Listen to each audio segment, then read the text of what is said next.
everyone. Welcome back to this episode of the Quilting Central Podcast. We are so happy to have you here. My name is Angie Dugan. I am from the Quilting Connection. We have two stores, one in Elkhorn, Wisconsin, and one in Appleton, Wisconsin. And I am joined here today by Julie at Two Chicks Quilting in Ganado, Texas. And Cathy in Omaha, Nebraska, and now Rapid City, South Dakota.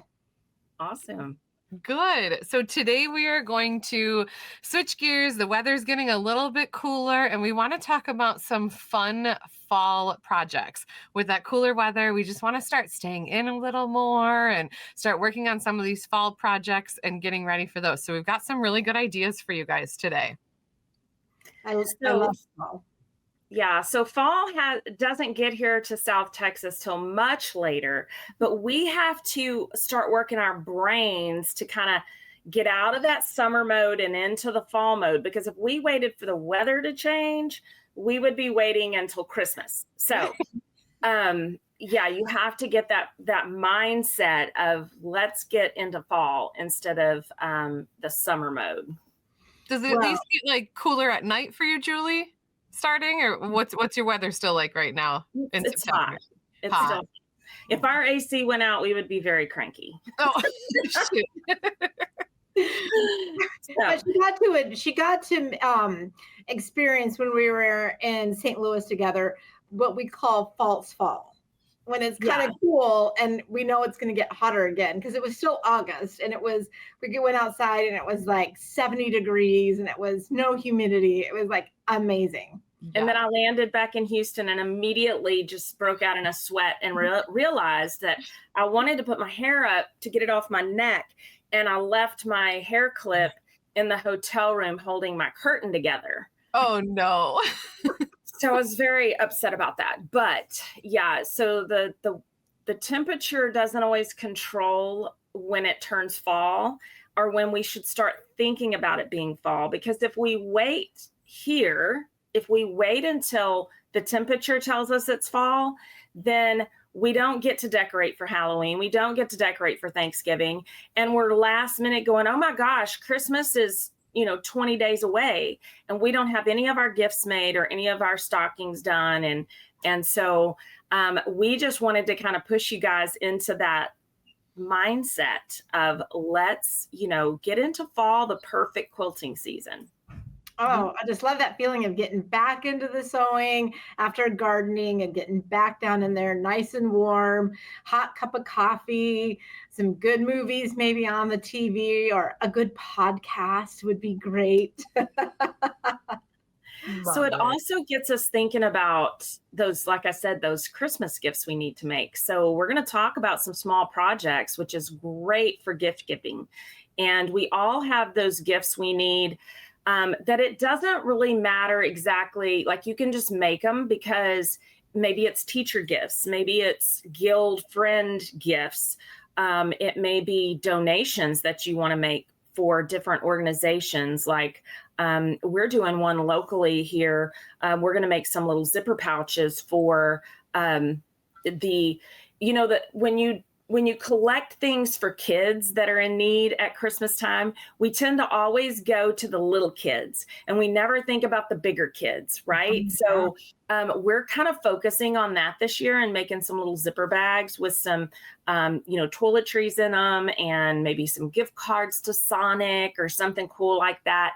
And so it's the great time to start thinking about those things, because we're going to talk about, as you are finishing up a quilt or you're finishing up a project, how you can utilize that fabric that's already on your long arm to complete a few of these projects. So absolutely. Yeah, awesome. There are just so many great quick projects. And the nice thing is a lot of these fall projects are not specifically like, boy, girl. So it is a great way to just get a good stash of projects that are done. And then you're not sewing till midnight. I mean, I sew till midnight a lot. So it's just, we want to give you some inspiration. One of the ones I have behind me this is all flannel, just one of those big block flannel rag quilts. This was super easy, super fast. I cut the squares and I think I used an AccuCut. So this was a while ago. They have the block 4 this rag quilt in the Go system, the AccuCut system. So it did all this fringing for me. So I didn't have to sit and fringe each one of those either. So that was awesome. amazing. That's the worst part about a rag quilt is Right. cutting the. Yeah. So there was 2 different size blocks that I could pick. And then there was also a cutter that cut my batting the right size too. So it was a pretty easy project. And then I just that was all on my domestic. I just sewed those X's through there on my domestic and then pieced them together. I'm not going to show you the back because there is some of those rag pieces coming through my backing fabric. If you've made one of these, I'm sure you've experienced that where you don't get all of those little fringes on the top side. So I do have some fringes on my backing fabric. But I highly recommend the first time you wash this, don't wash this in your washing machine. Take it to the laundromat because it's going to start fraying and all those threads everywhere. So I did wash this the first time at the laundromat and then wash it at home after that. Oh, but I bet it was so warm when you put it on you after the first time it got washed and fluffed up and happy, right? Yeah. It's flannel on both sides and then 100% cotton batting in the middle of those squares. So it is very cozy, very warm, perfect to wrap up for a movie night. Awesome. Yeah. So Cathy, you're the queen of minky and cuddle. Why don't you talk a little bit about what that does for this time of year? Oh, first of all, I have a love affair with cuddle, especially 90 wide. I love it all. All of it is fabulous. And I love a quilt and watching especially our renters and quilts being quilted. The design just shines back on that 90 wide, just plain cuddle, just plain beautiful. The designs come through and you can just feel fall rolling off the long arm. It's just like amazing. And then what I tell people to do with extra, sometimes we have extra. So if you have 90 wide, you might have, some extra at the bottom. I tell everybody to do an infinity scarf for Christmas out of that extra fabric, or wrap your instead of putting binding on, which great option is also, but you can also just wrap that cuddle around to do a self binding, because once the fuzzies are off, it doesn't fray anymore. You do a nice zigzag stitch and you got your binding all taken care of right away. So one thing that I like thinking of like babies with the cuddle is that, and I'm not sure what you call it, but you put the double gauze on one side. You just made me think about it. And then the cuddle on the back, and then it rolls around.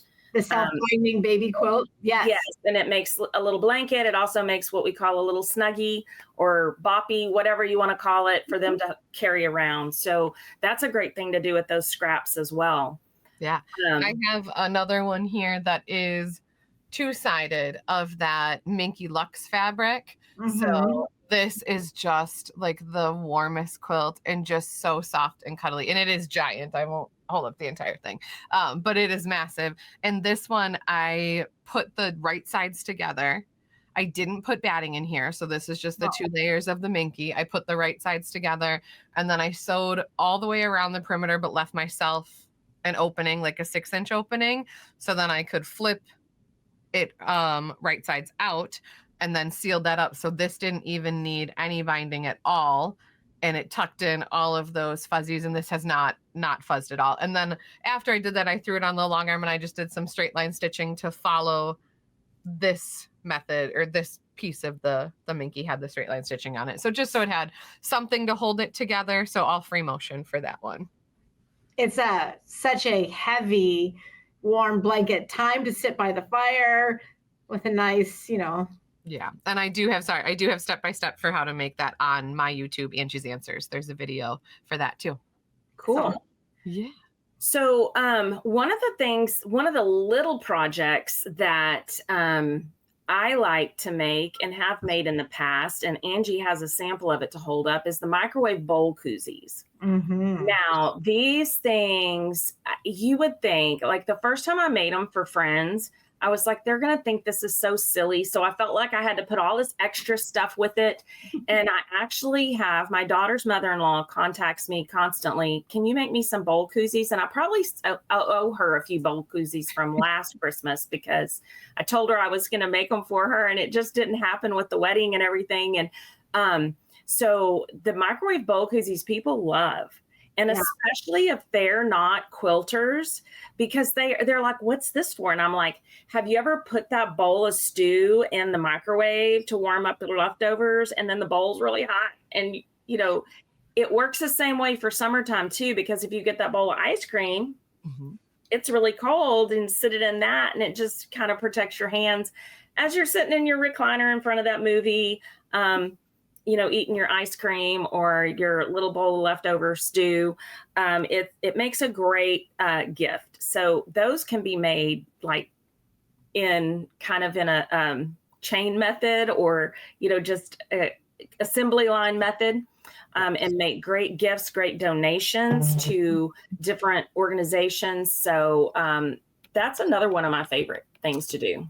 But keep in mind, 100% cotton fabric, 100% cotton thread, 100% cotton batting. No scrims, no polyester anywhere. No. They make a special batting for to be used in the microwave, and it'll like it's used in those potato sacks. There's a sack you can make to put your baked potato in to cook it in the microwave. It's made to be used in the microwave. So make sure you get that batting. Yeah. And it's also pre-cut to already start sewing. Some of it is, but here's the deal. You can also, I've done in the past, if I use just a plain, whatever, 100% cotton batting I have, always put a note, especially if they are not aware, like always put a note on there to say, hey, do not use this in the microwave. This is like a pot holder that you take it out of the microwave and put it in. So I've done that as well. But those also on the same concept, speaking of the summertime to use those, they have the little shape to the same way. It's made the same way, but it's in a shape where you could put like a pint of ice cream in it. So they also have those. So while we're having chili in our bowls, you're going to be having ice cream under air conditioning in yours. We have Bluebell time every night around here. Yeah. So love it. Can I just also, on the same idea of something quick, what about a wrap to wrap around your coffee? And use your scrap batting and scraps, and there's free patterns all over the internet for coffee wraps. Another good one. Mug rugs. So here's one that has a little embroidery on it. Cute. Great for friends to, you can stitch it out, and then this was probably all done in the hoop. This little guy here. This is just a string quilt block that I made a coaster out of. It's just a little square coaster. So you can make a set of these. This would be great to use that 5-inch wide scrap tape. If you've never used that, I have videos on my YouTube about how to use that. And this is just scraps. So you could make a set of coasters for somebody and put inside the batting that protects from heat. So it would protect the surface it's sitting on. You're talking about. What's cool about these is you can throw them in the washer and wash them then. I mean, they're super simple to make and easy to care for. And then this one was just 2 pieces of fabric. I just did a lot of quilting on. It was a fun fabric I had, but I'm not sure if you can see the straight lines. Yeah. And this, I kind of did the same thing I did on the, I'm just going to show you this on the video that I talk about how to do crumb quilting. I use the same quilting technique on this one and just put binding on it. So you could do a huge piece at one time and then cut it up into mug rugs for multiple people. So if you had a fabric that you loved, this one just says create my happy place, thread queen, do what you love. It was just a cool stripe fabric that I had in my stash.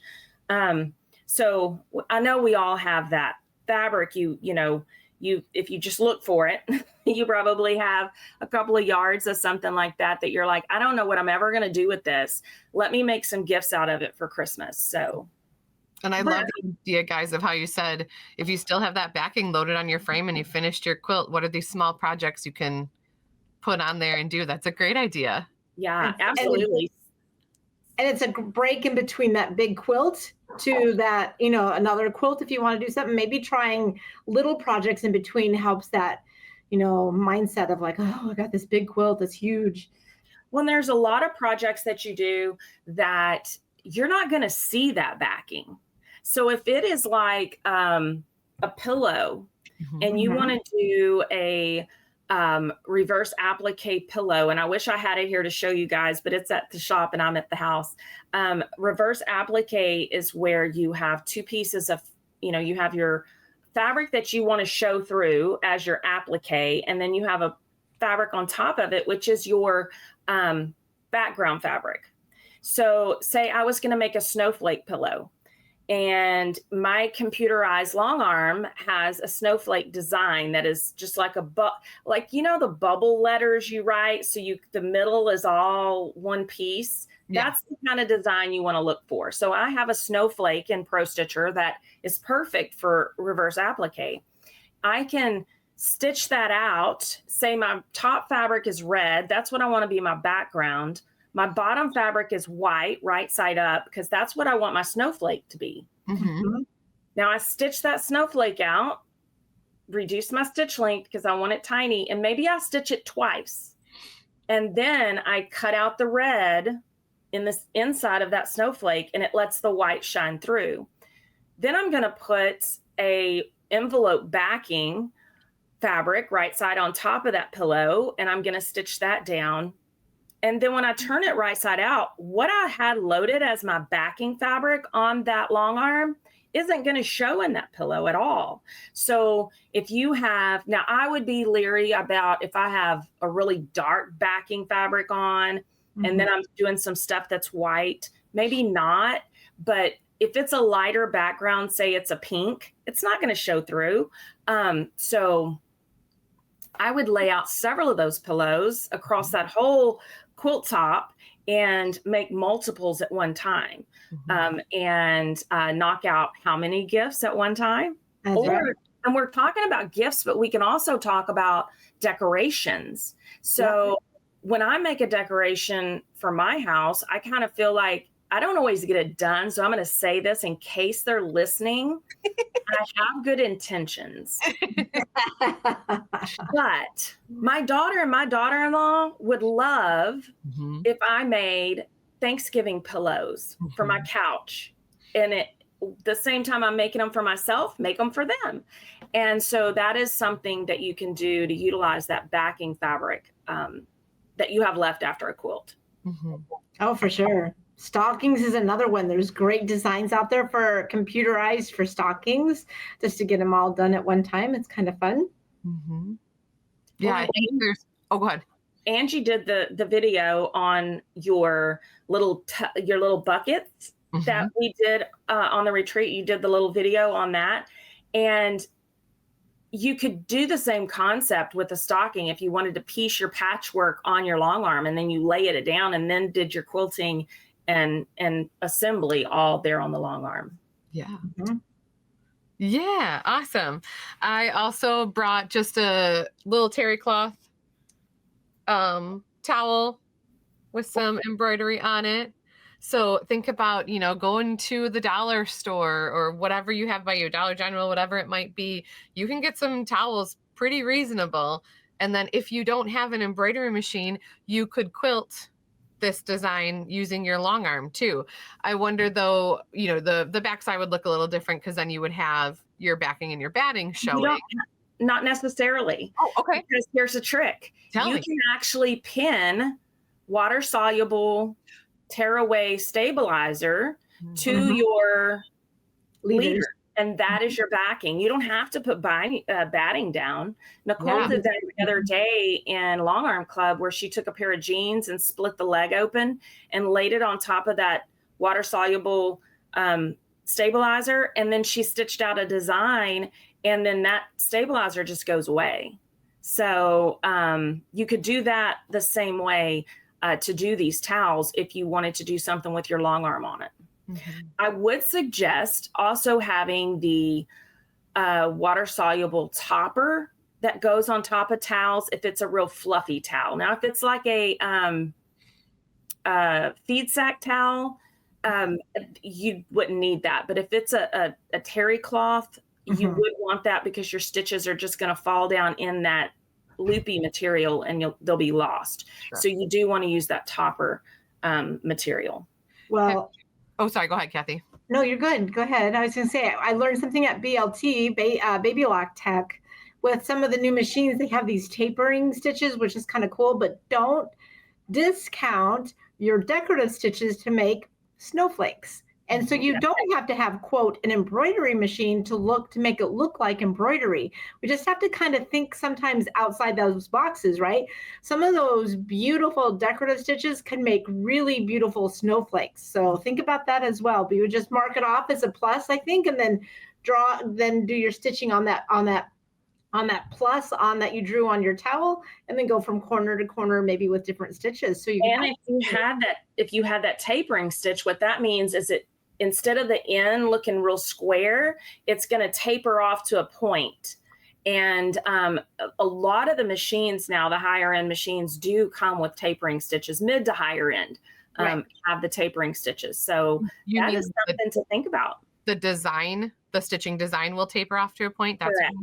Yes. And you can even change it to whatever degree you want. So there's all kinds of fun things that you can change it so it doesn't look the same every time. Yeah.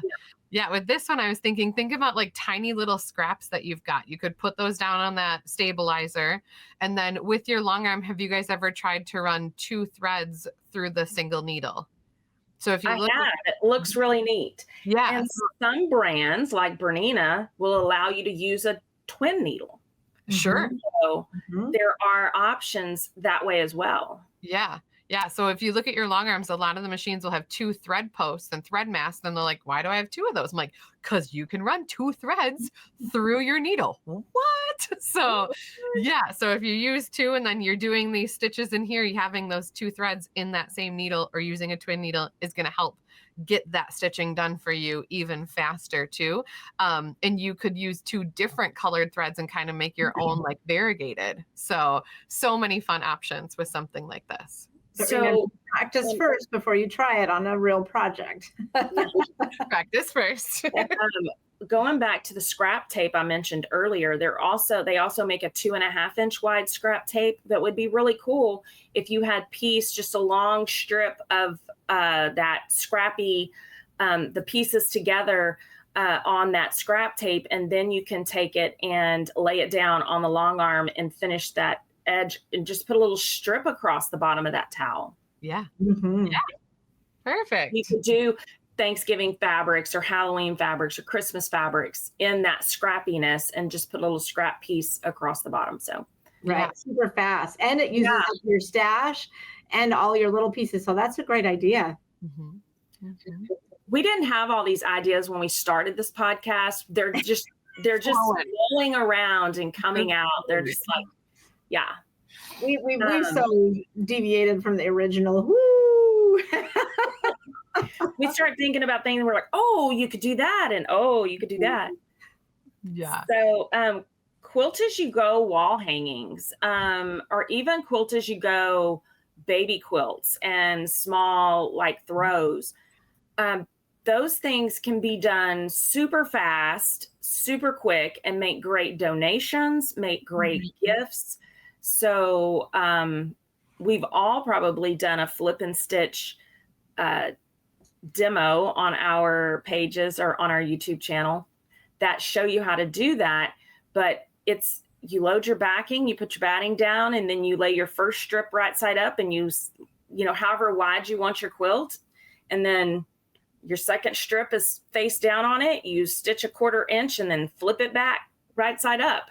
And just keep going down that quilt. You can add quilting in each row if you want, but that is such an easy way to just do it all at one time, pieced and quilted, and all you got to do is take it off and put some binding on it, and it is a wonderful gift and donation.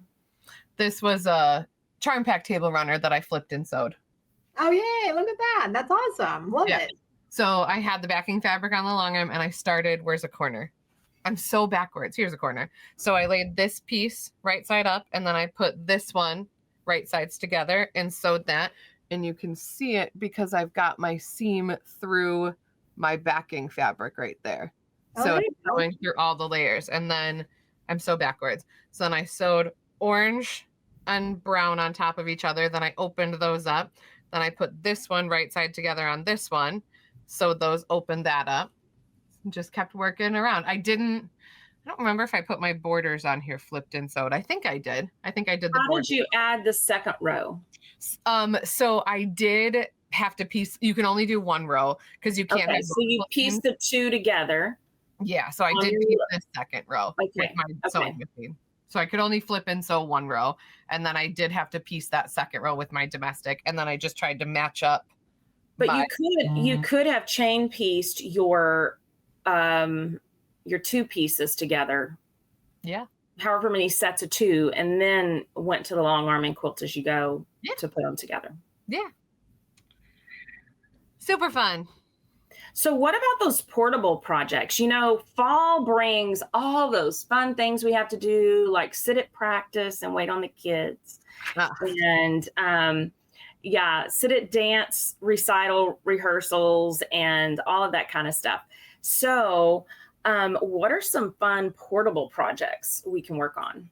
Yeah, like fall applique blocks, like those pumpkins or leaves. You can do that kind of appliquing would be a great idea.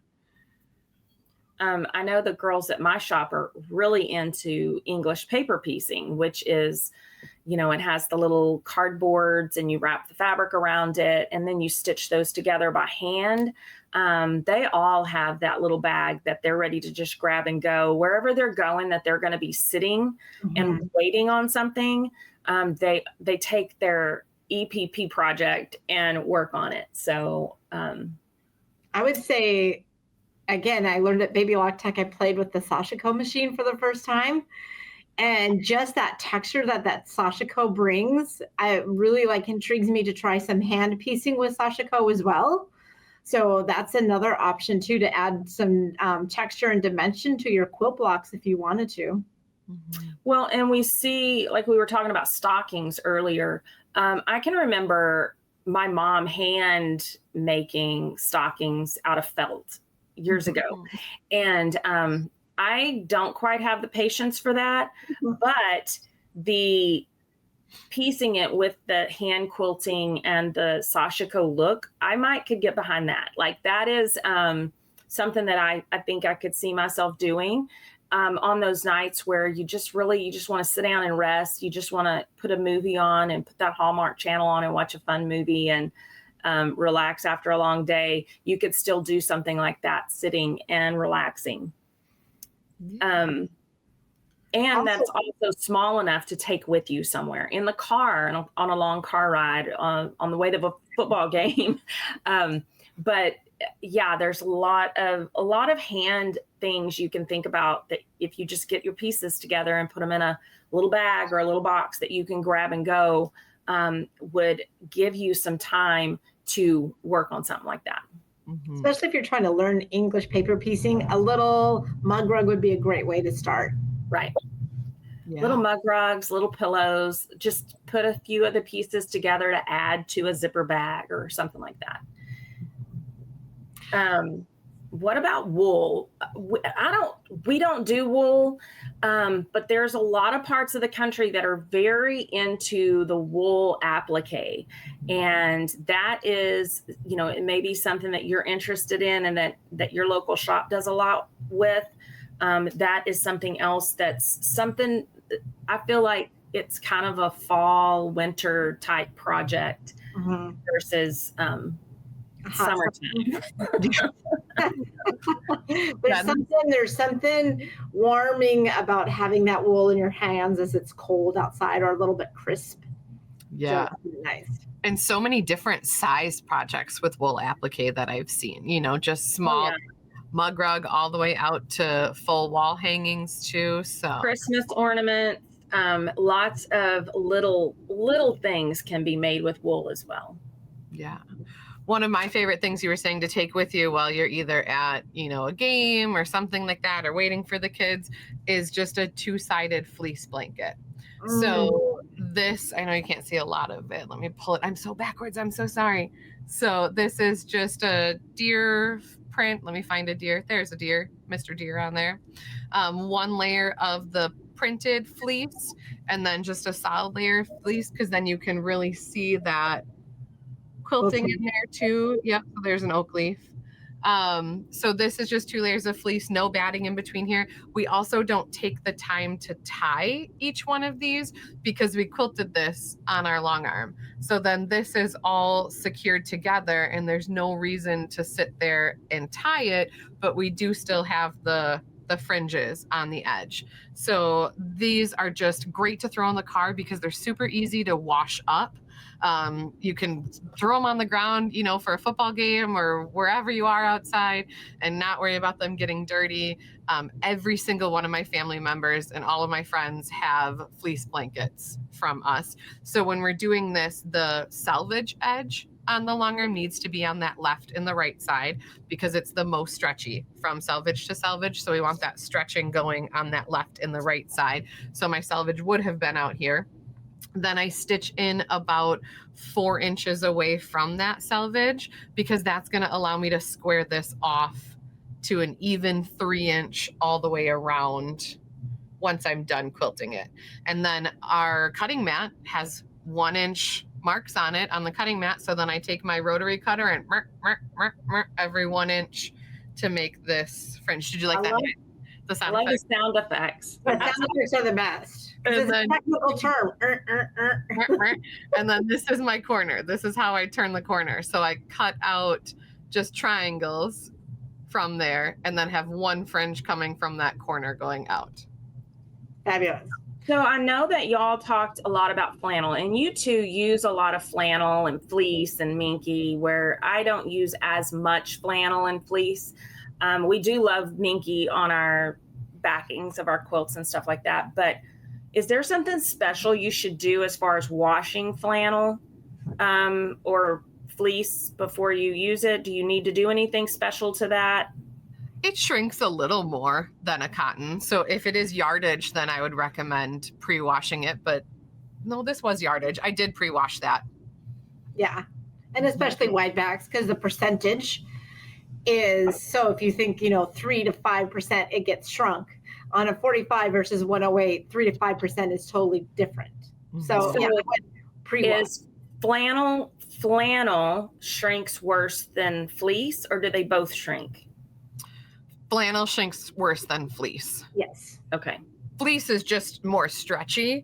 So Okay. it's a little harder to work with because of that like super stretch to it. So sort of like the minky is stretchy. Yeah. Yeah. But it's not gonna, so the one we need to worry about pre-washing more is flannel. Yes. Yeah. So get the extra when you're going and starting your project. Yeah. Make sure you take that into consideration when if you're buying yardage, that it will shrink more. Yes. What are some notions that maybe you guys think are important to have, especially in this time of year when we're working with these gifts and we're working with these smaller projects and on the go projects? Would you have a favorite notion you might mention? Well, if you're doing applique, for sure, a thimble or EPP, a nice thimble is very important. And from what I hear, Julie, your staff really loves thimbles. Oh yeah. They're the thimble queens. They always want to, they have 10 thimbles they'll want me to order when I'm ordering product. And I'm like, I don't even own a thimble. I love it.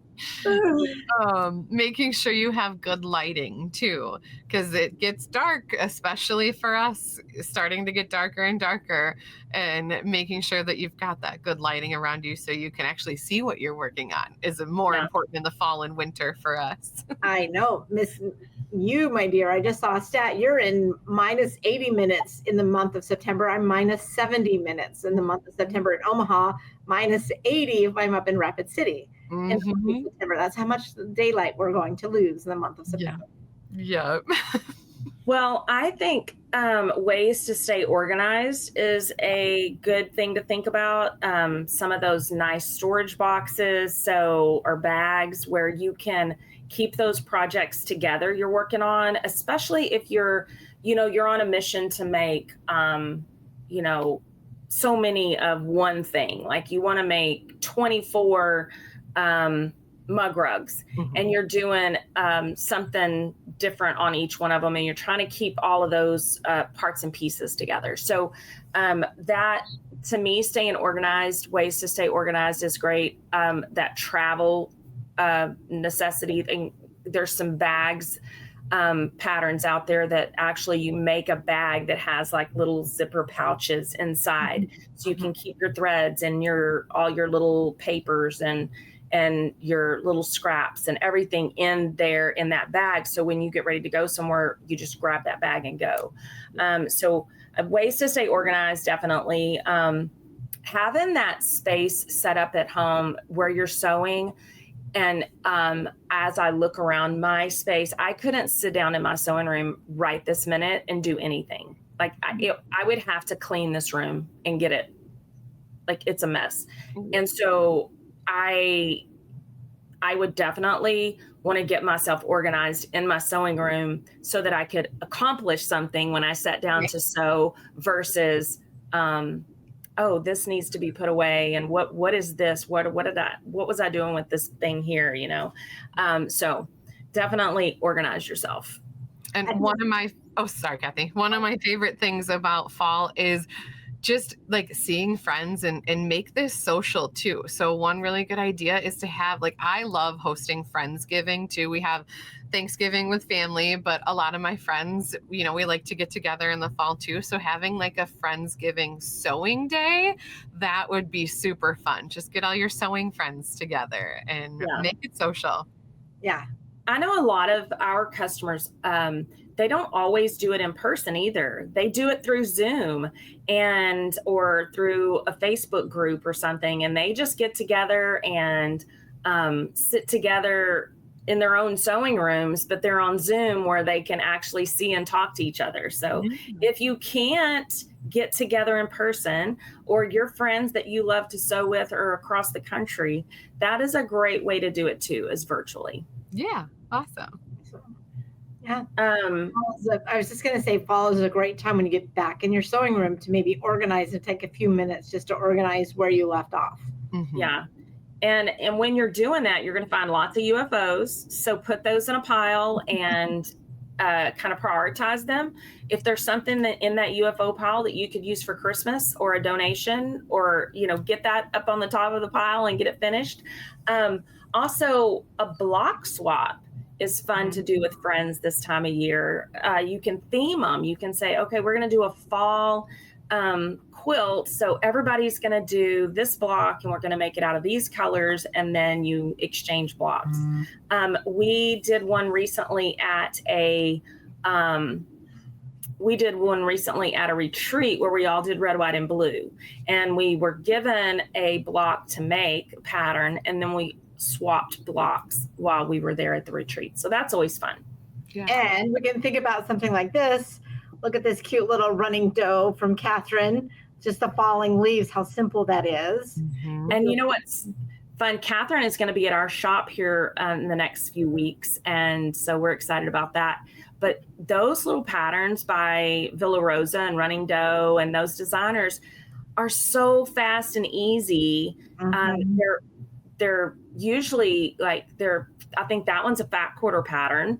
So it's great to pull, easier to pull a kit together or pull your fabrics together, because if it's fat quarters, that's easy to buy and pull from your stash as well. And this is another great one because the blocks are all the same. So cute. Right? That would be a chain piecing heaven for me. Oh, yeah. And plus it's sweater weather. Or our SNL people.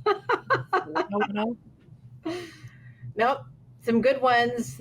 We got some great ideas. I think it's about time to probably get back into our sewing room and get cranking out those gifts. So we want to hear from you guys. What's your favorite fall quilting project, or what's one you've always wanted to make, something that you've always wanted to do, like maybe make my family new stockings or something like that you've always wanted to do and just haven't done it. Now's the time to think about it. I mean, it's early enough. You can get that done before Christmas. So share them in the comments for us and tell us something about what you're doing or what you would like to make. And just remember, Christmas will come in 2026 and Christmas will come in 2027. So don't put that pressure to make it in 2025. It's okay. It's Christmas sometime. Yeah, for sure. Good. We appreciate you guys joining us today. Don't forget to please follow, share this out to other fellow quilters that you think you've got some fun ideas from this. Please share this with your friends. You can always reach us at info@quiltingcentralpodcast.com is our email address. Comment on the videos wherever you're watching this. And thank you again for joining. Have a good night. Bye. Bye. Bye. Thanks so much for joining us here at the Quilting Central Podcast. We've had an amazing time today sharing today's quilting stories, tips, and ideas with you. Absolutely. Whether you're stitching your first quilt or your 50th, we're so glad to have you as part of this wonderful quilting community. Don't forget to subscribe so you never miss an episode. And if you enjoyed today's chat, we'd love it if you could leave us a review or share the podcast with a fellow quilter. You can also find us on social media for more quilting inspiration, updates, and even behind-the-scenes fun. And remember to send your quilting questions or stories our way. We love hearing from you. You might even be featured in a future episode. Until next time, keep stitching, keep creating, and keep spreading the love of one quilt at a time. Bye for now. Happy quilting! Happy quilting! Happy quilting!